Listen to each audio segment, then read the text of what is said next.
Class 8, Geography, chapter number 2.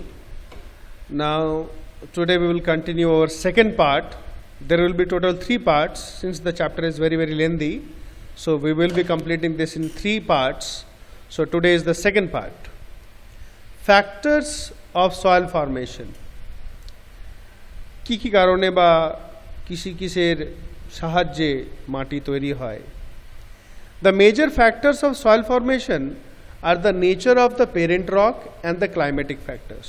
So two factors are main. একটা হচ্ছে nature of parent rock মানে আসল পাথর যেটা ভেঙে ভেঙে মাটি হচ্ছে এবং climatic factors. আমরা জানি different place, different climates.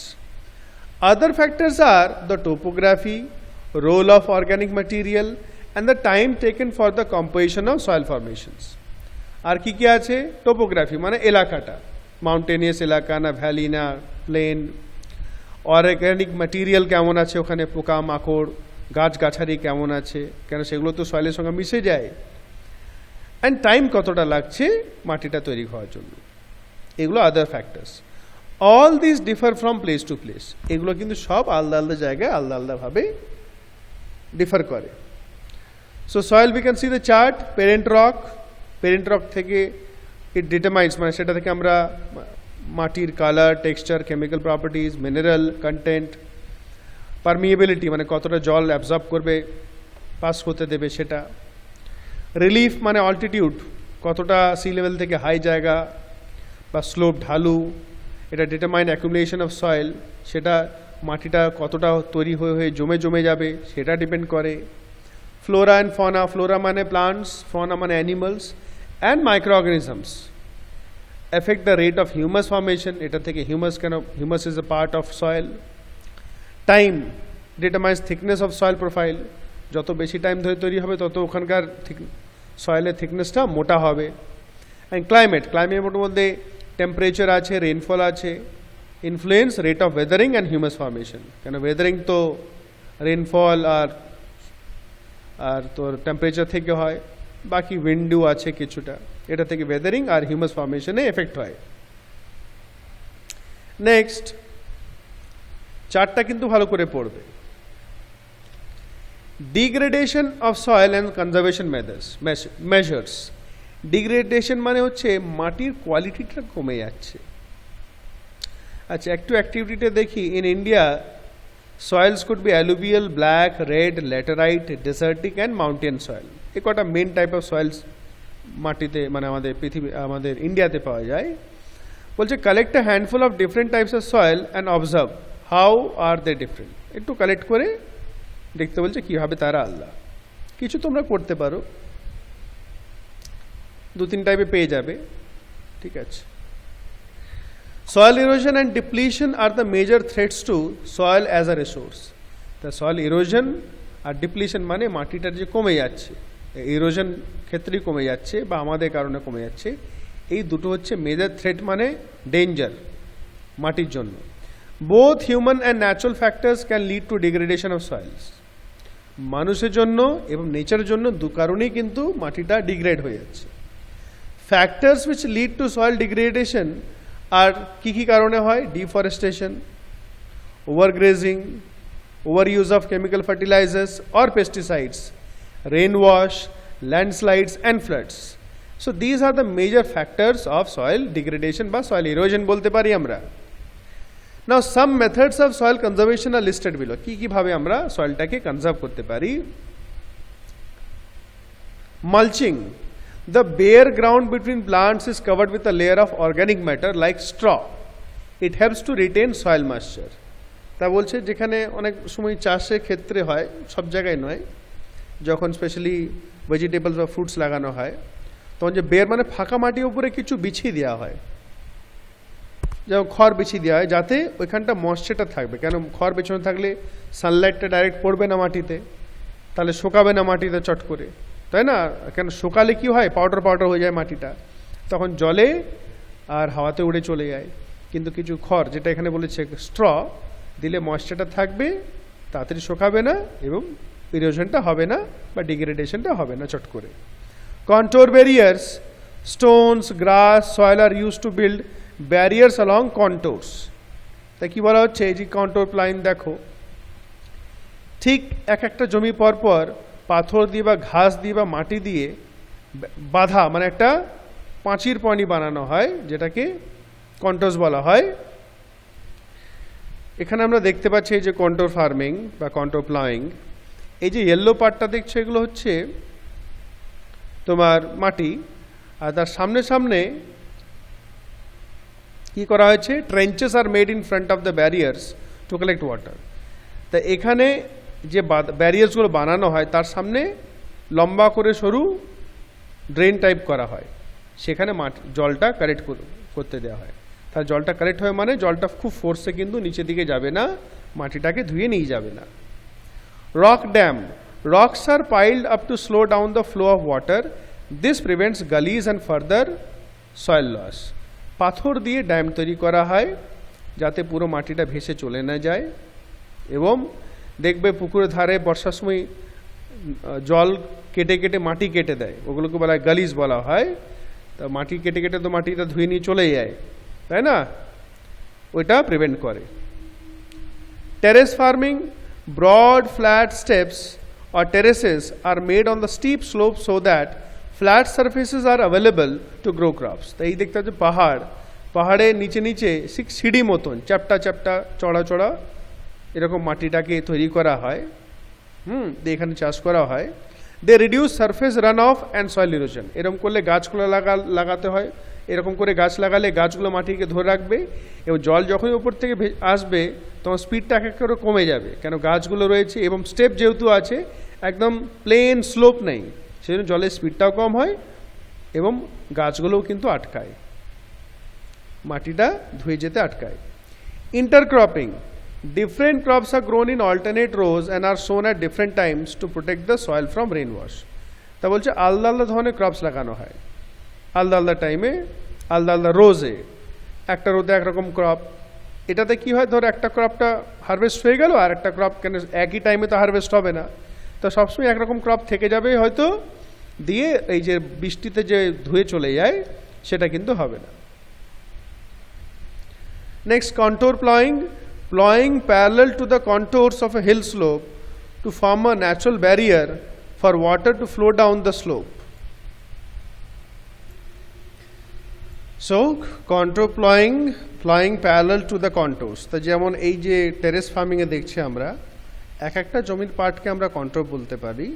তা এক একটা জমি আর একটা জমি থেকে প্যারালালি, এখানেও অলমোস্ট প্যারালাল দেখতে পাচ্ছি আমরা, যখন চাষ করা হয় তো যখনই প্যারালাল হবে আর মাঝখানে একটু করে গ্যাপ থাকবে, এখানে একটা বলে দিই একটা জমি পর আর একটু গ্যাপ থাকে যেটা আল বলি আমরা, তখন কিন্তু এটা এই যে স্লোপ থেকে প্রিভেন্ট করে জলটাকে চট করে স্পিডে না নামতে। হ্যাঁ, they form a natural barrier for water to flow down the slope. তো ন্যাচারালি ওটা জলটা আটকায় অনেকটাই।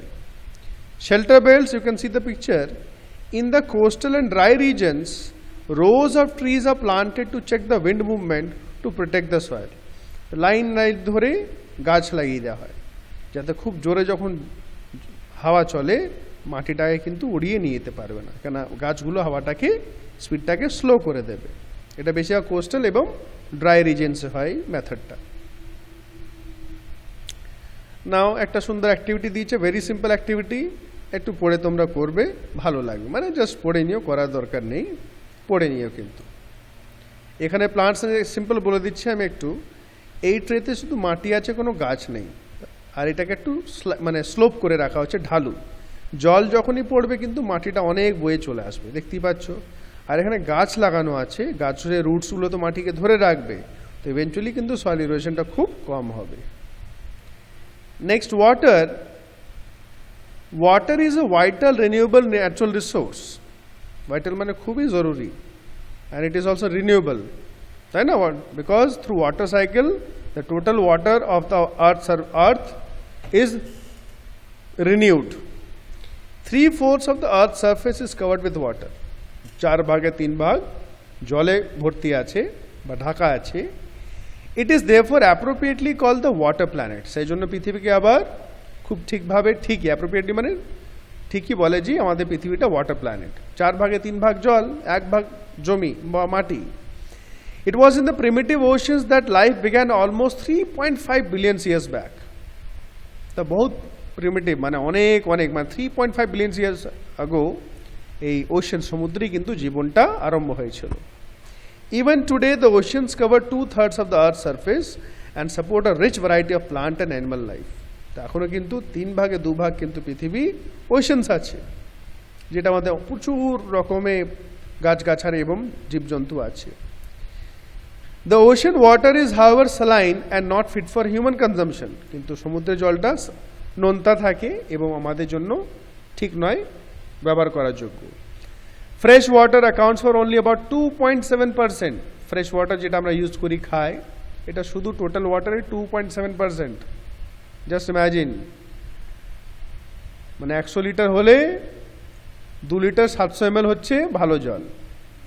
Nearly 70% of this occurs as ice sheets and glaciers in Antarctica, Greenland and mountain regions. তো এই যে 2.7% ফ্রেশ ওয়াটার আছে, তার মধ্যে আবার 70% আইস শিটস মানে পুরো বরফে জমা আছে গ্লেশিয়ার্সের মধ্যে, অ্যান্টার্কটিকা, গ্রিনল্যান্ড আর পাহাড়ের মধ্যে।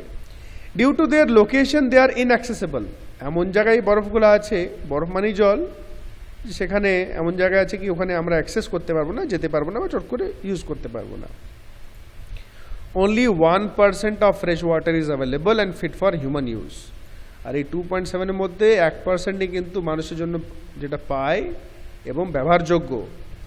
It is found as groundwater, as surface water, in rivers and lakes, and as water vapor in the atmosphere.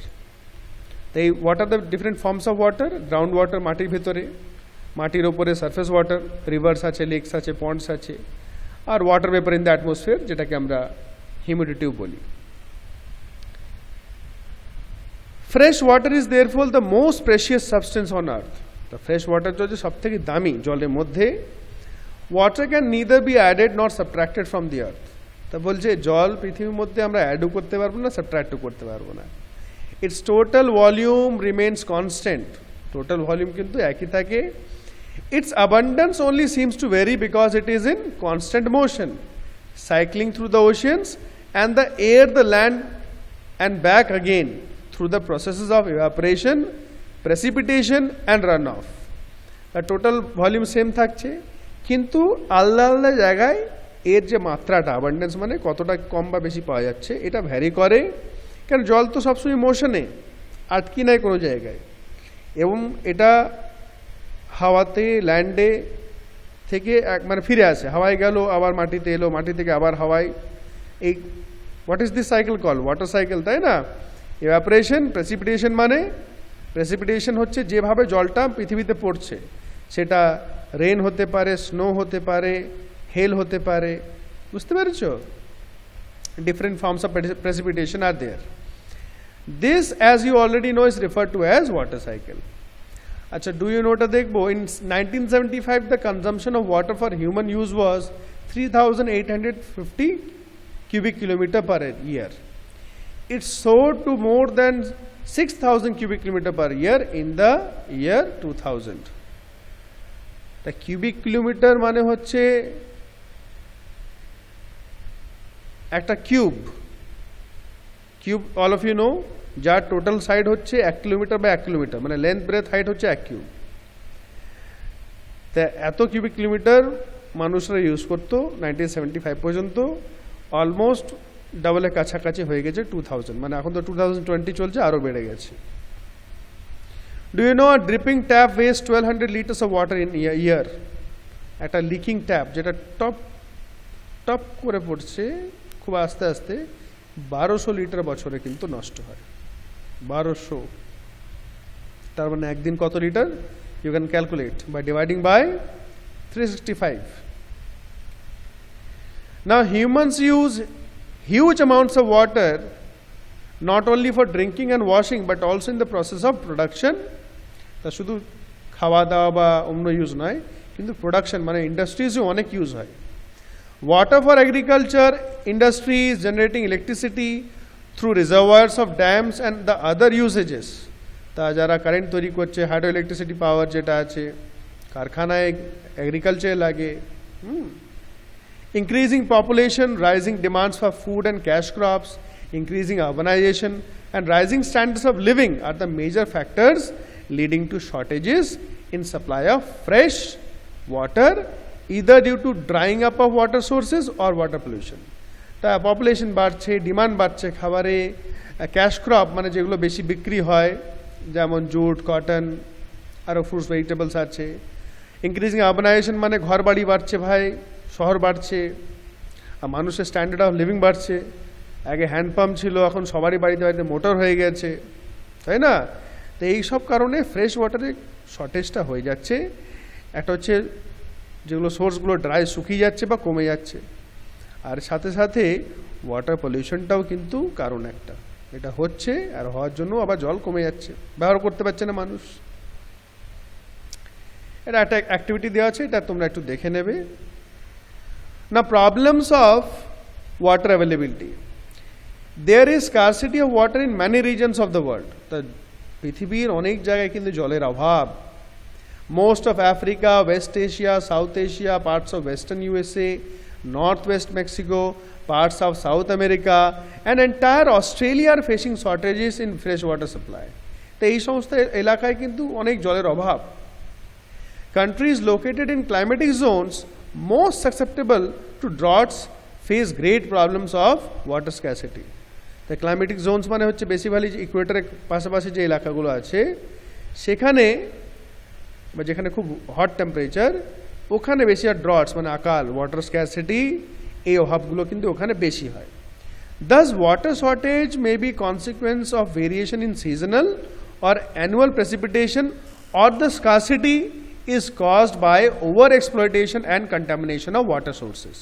তাই জলের অভাবটা কী কারণে হয়? একটা হচ্ছে সিজনাল or annual precipitation, কোনো সিজনে কম বৃষ্টি হলো বা সারা বছরে দেখা গেল বৃষ্টিটা কম হয়ে গেল, ঠিকঠাক হলে ঠিক, কম হলে কম, আর বেশি হলে তো কোনো ব্যাপারই নাই।